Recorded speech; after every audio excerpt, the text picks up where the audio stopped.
A really important skill is to multiply numbers by tens, hundreds, thousands, and other multiples of tens.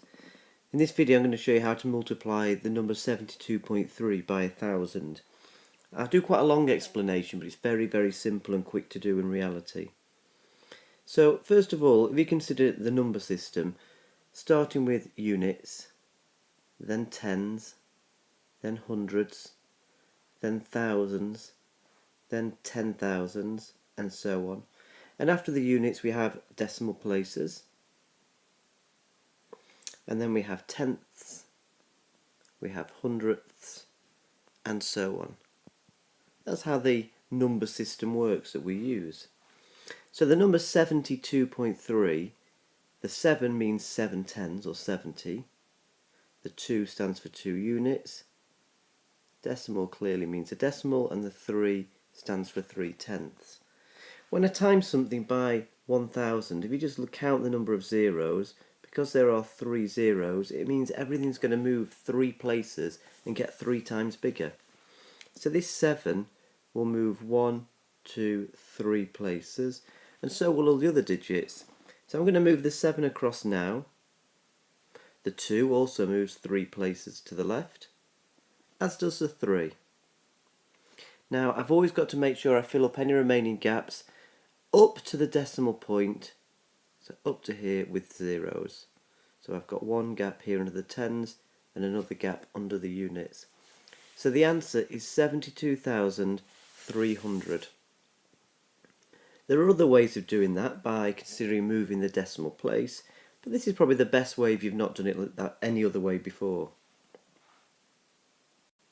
Okay, so have a go at these two.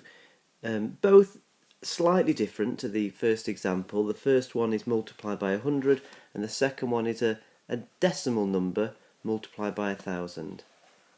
Okay, pause now before the answers come up.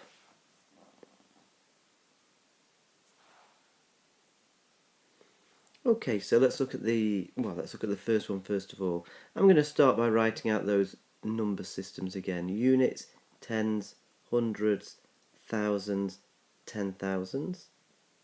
After the unit I had the decimal, and then we have the tenths and the hundredths and so on.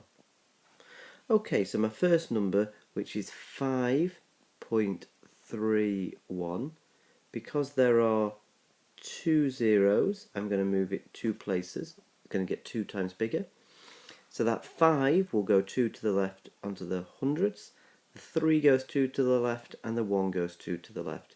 Now because I've filled up the gap up to the decimals, I've got no numbers to add, no zeros to add, so my answer is just going to be 531. That's my answer to this first question.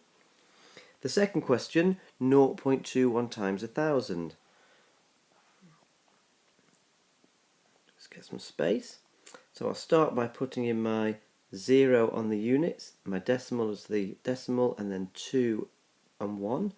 Now 1000 has got 3 zeros, so I'm going to be moving 3 places, 3 times bigger. So the 2 is going to move 3 times to the left. So will the 1. Now on this one I've got a gap between the 1 and where the decimal should be, so I have to fill that in with a 0. So the answer to this question is 210.